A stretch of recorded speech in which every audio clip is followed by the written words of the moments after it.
প্রশ্ন ফাঁসের বিষয়টি সন্দেহাতীতভাবে প্রমাণিত না হওয়ায় ৪৬তম বিসিএস এর প্রিলিমিনারি ফল বাতিল করা হয় নাই বলে জানিয়েছেন সরকারি কর্ম কমিশনের চেয়ারম্যান মোবাশের মোমেন।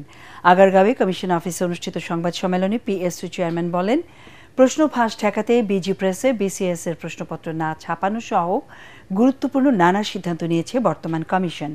একই সাথে বিষয়টি স্পর্শকাতর হওয়ায় প্রশ্ন ফাঁসের খবর প্রকাশের আগে সাবধান হতে গণমাধ্যমের প্রতি অনুরোধ জানিয়েছেন মোবাশের মোমেন।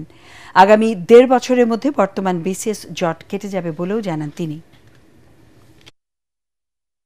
স্পষ্ট করে যে যে জায়গায় স্বচ্ছতা আনার প্রয়োজন পরীক্ষা সংক্রান্ত বা নিয়োগ সংক্রান্ত কাজে সব ক্ষেত্রে আমরা স্বচ্ছতা আনব। আমরা কোনো লুকোচুরি করার কমিশন না, আমরা মিথ্যে বলার কমিশন না। আমরা আপনাদের কাছে পরিষ্কার করে তুলে ধরবো, যে ব্যর্থ যদি হই সেটাও বলে দিব যে এটা পারিনি, বলেছিলাম।